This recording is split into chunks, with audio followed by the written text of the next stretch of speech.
الصلاة والسلام عليك سيدي يا رسول الله، الصلاة والسلام عليك سيدي يا حبيب الله، الصلاة والسلام عليك سيدي يا رحمة للعالمين، وعلى آلك وأصحابك يا إمام الأنبياء والمرسلين۔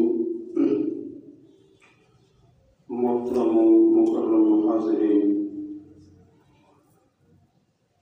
اللہ تبارک و تعالیٰ کے فضل و کرم سے نماز جمعہ کی ادائیگی کے لیے ہم سب حاضر ہیں۔ اللہ تبارک و تعالیٰ ہم سب کی حاضری اپنی بارگاہ میں قبول و منظور فرمائے۔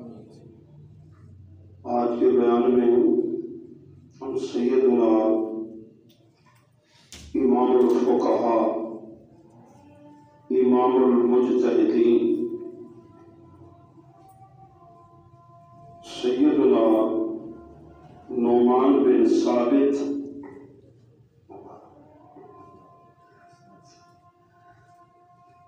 المعروف سیدنا امام اعظم ابو حنیفہ رحمۃ اللہ علیہ کا ذکر خیر کرتے ہیں۔ امام اعظم ابو حنیفہ رحمۃ اللہ علیہ ہمارے پیشوا ہیں، ہمارے امام ہیں، اور ہم حنفی انہی کی وجہ سے کہلاتے ہیں کہ ہم فقہ حنفی کے پیروکار ہیں، امام اعظم ابو حنیفہ رحمۃ اللہ علیہ کے مقلد ہیں۔ اور سیدنا امام اعظم ابو حنیفہ رحمۃ اللہ علیہ، اللہ کے پیارے محبوب صلی اللہ علیہ وسلم نے ان کے بارے میں پیشین گوئی فرمائی، فرمایا ہلیۃ الاولیاء میں آیا، ابو نعیم کی کتاب ہے عربی میں، کہ قال رسول اللہ صلی اللہ علیہ وسلم، اللہ کے رسول نے فرمایا لو کان العلم بالسریا لتناولہ رجال من ابناء فارس، اگر علم سریا ستارے کے پاس ہوتا تو فارس کے لوگوں میں سے پہنچ کر وہاں سے بھی حاصل کر لیتے۔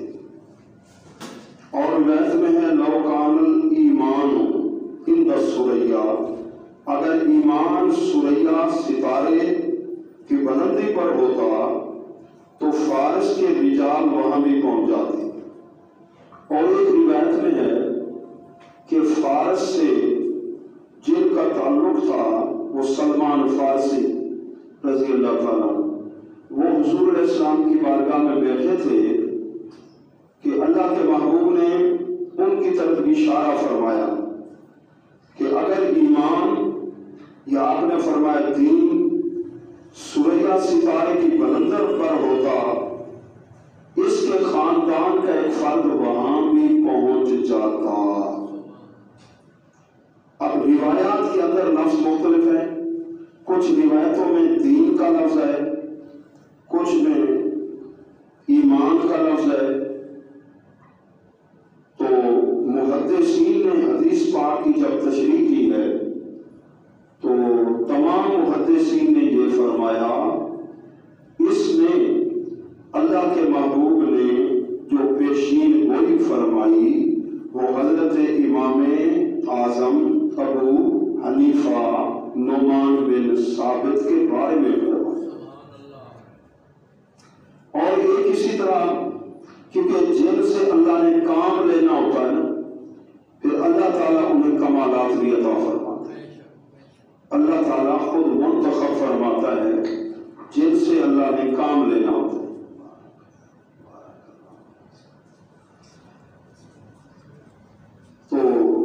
پیارے محبوب کے پیارے غلاموں، سیدنا امام اعظم ابو حنیفہ رحمۃ اللہ علیہ،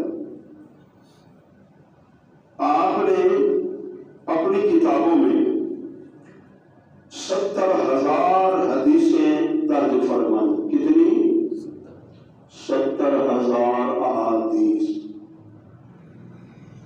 اور 40,000